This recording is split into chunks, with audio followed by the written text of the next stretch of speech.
What is going on, everybody, and welcome back to the CUFC YouTube channel, where, as you can probably tell by the tone of the introduction, it's we're here again. Carlisle defeated at home, gifted 3 points to again another team. We're just Robin Hood, except we don't take from other people, we just give, and we keep giving our 3 points away. And it was an absolute howler from Harry Lewis.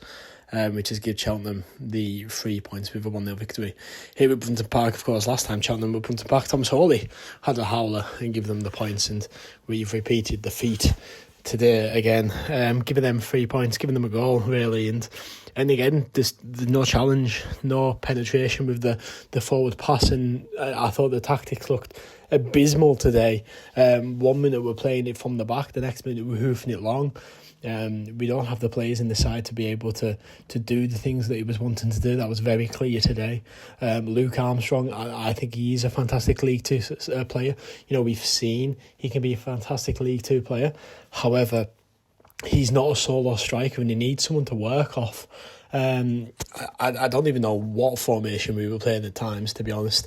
You know, it looked like Harrison Biggins and Taylor Charters were right and left wing for large portions of the game, which is just the two centre midfielders, not wingers. You know, Dominic Sadai again looked like a decent performance from himself, but he's playing right wing back and he's not a right wing back. I don't know. I'm at a loss at what the answer is. To be honest, I said my piece on Mike Williamson in the Walsall review. We've mentioned it in the 5-minute preview. I think there's more, obviously, to it than just it being Mike Williamson's issue. I think there's a bigger picture to look at, but unfortunately, I think Mike Williamson is the right man for the job at the wrong time. There's no plan A. I don't know what, if there is, I don't know what it is. I don't know what plan B is. And that's concerning. We're now 9 games into the Mike Williamson era, and I think it's coming to an end, to be honest. I know a lot of people very dishappy and losing the faith in him, and I'll be honest, when I hear his post-match, his pre-match interviews, it doesn't fill me with confidence. I don't think he sounds very inspiring in them interviews, and it's just what we're seeing on the pitch as well. Just doesn't seem to be getting results, does it? Well, it's not getting results, let's be serious. So I don't know what the direction is you go now. Do you admit, do the owners admit that they got the appointment wrong, and look elsewhere, get somebody else in, whoever that might be? Duncan Ferguson is about, you know, we're talking on the radio about someone who's going to come in, give the players a hard truth, the hard looking. I think Duncan Ferguson will be I'm not saying that I think Duncan Ferguson's the answer to the question, or he should come in straight away, but he's definitely someone who will come in and, you know, tell the players how it is, because someone needs to do something, and it needs to happen fast. We are now 13, 14 games into this season, and apart from Morecambe, who signed about 21 players in a single day in the transfer window, they're the only team worse than us in this division. And yes, Morecambe are worse than us, but I think that was our 14th defeat in 18 Brunton Park League games. Like, it's not on, is it? Do you know what I mean? You have coaches and players mouthing back to fans in the paddock at the end of the game, which is absolutely ridiculous. You know, we come in week out to watch and support the lads. And the fact that, you know, the players and the coach and staff are giving it back to the fans is absolutely ridiculous. But yeah, shall we look at the Cheltenham game? Obviously, as you can probably tell, very disheartened, very just fed up. I think really is the thing. I think that what summed up the game best was a half-time. The first song that came on was Weekend in Paradise, which the first lyrics are, "The wheels are falling off." I think the wheels have fell off from the halfway down the M6, to be perfectly honest. But you know what, it started, if we go back to 2:30 this afternoon, it started with a bit of positivity from myself. You know, in the warm-up, they were doing a pass, move and shoot and drill inside the box with Taylor Charters, Luke Armstrong, Dominic Sadai, Harrison Biggins, the type of players that are going to be in and around the box, and they were doing a really good shooting drill. And you were thinking, great, this is what we need to see. This is what we've been struggling with the last few weeks. So that was really nice to see. But unfortunately, we didn't really get any of that in the game, did we? I don't think, again, we challenged Cheltenham's goalkeeper at all in the game, to be fair. I think Cheltenham were quite comfortable, gifted the goal, don't get me wrong, but I think they were comfortable in the game. I mean, I'll put the goal on your screen for you so you can see it. But Christ almighty, if I was just describing this to you, you wouldn't believe it happened, would it? Archer's had the shot for them. Lewis has parried it. I don't think there's another touch on it. I could be wrong, but it looks like it just backspins into the back of the net from the parry, which it's laughable. But you know what? It's beyond a joke at this point. The amount of mistakes that were given away, the amount, you know what I mean? I don't have words. Well, I obviously do because I'm making a video on it, but it was dreadful. It was toothless. It was spineless. It was whatever you want to call it. It was pathetic, to be honest, today's performance. We were shocking. I've got Luke Armstrong here again. I mentioned it before. He's isolated up front. He's got no one to play off him. Dominic Said, I looked at most dangerous player, right wing back. Goal kicks, we started doing shorts, and then we started going long, and then we went back to short, and then we started going long again. So what is the tactic? I thought Taylor Charles looked decent in the first half. He looked like he was given a good bit of effort, which is more than could be said for some of the players. And then Taylor Charles came off at half time for Charlie Wyke.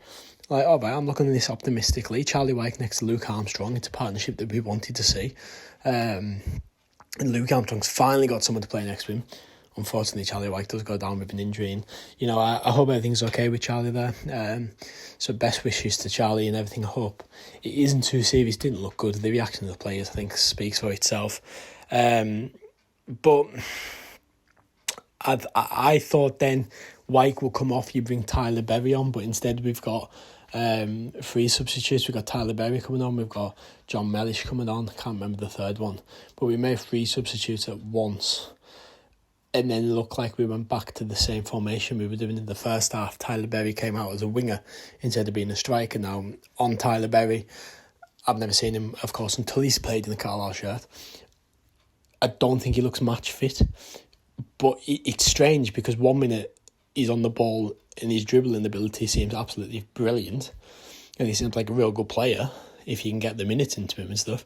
And then the next minute he doesn't look interested. It's like, what's going on? But yeah, but in terms of the game, really, I mean, we spoke about the first half, and then there was a let off. Their man got in behind Callum Guy. Harry Lewis parries it out, and their player gets the shot, which goes over the bar. A bit of a let off very early on. So Terrell Thomas, don't think he had the best game, to be honest, in his Carlisle career. He played a very suicidal pass across the box. Lad, for some reason, then shoots for halfway instead of carrying the ball forward, which would have been the better option. But that I've mentioned that specifically because that's literally what happened in the Walsall game. We've played a pass that isn't on. Lavelle played the pass into Harrison, the other pass wasn't on. Thomas has tried it here. He's tried to play it across to Mellish. The pass was never on, thing. But we had a low cross from Cameron Hard, which Harrison Biggins slid in and put it over the bar. Berry looked to be making a bit of a difference on the wing. But it was weird because Charlie Wyke's injury seemed to be the motivation for the crowd to get up. And I'm going to be honest, I've been going to Brunton Park since 2005 was my first game. I've had the season ticket since the season after COVID. 22 was it? Where we had Beach, where we had Millen, then we got Simo. This was the real quietest I've seen Brunton Park in a very, very, very long time. Even going back to that season where it was February under Keith Millen and there was like 3,000 people, 2,500 people. I was there. Even that felt more uplifting than what it did today. It felt a real downer today. And listening to the reaction of Carlisle fans on socials, they do feel down, and I imagine you probably haven't got the best review of the game out of me there, to be fair, but that was the game. There was nothing in the game. There was nothing to talk about. It was a poor game, and a poor game where, again, we've gifted 3 points to the opposition, who weren't much better than us, to be fair. I think every team in this division right now is looking at Carlisle United as 3 points. And that shouldn't be the case. It really shouldn't be the case. And I think something needs to be done. yeah, and if that's Mike Williamson and his coaching staff, then fair be it. If it's the players, you know what I mean? But this is the thing, what is the problem? Is it the players? Is it the style of football? But if we don't know what plan A is, then how can we judge anything? Do you know what I mean? If we don't even know what football we're expected to be playing, yeah. Well, what do you guys think? Let me know in the comments down below. Of course, there was a lot of reaction on the Walsall video, a lot of responses. I was really intrigued to hear from you guys and to see the responses you give. What your response is now after the Cheltenham defeat. Of course, next game is Wigan in the FA Cup next Tuesday. Then we take the trip to Salford in the league. Very disheartened CUFC video. I'm really sorry for not being upbeat as we normally are, but that was a tough one to take. Now, I think really is the final nail in Mike Williamson's very short reign here as Carlisle manager, to be honest. I don't know what any other the answer would be apart from to just admit they got the appointment wrong and then move forward. But what are your thoughts? Let me know in the comments down below. But thank you so much for watching this video. I have been CUFC, and I'll see you in the next one.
It's gotta go somewhere.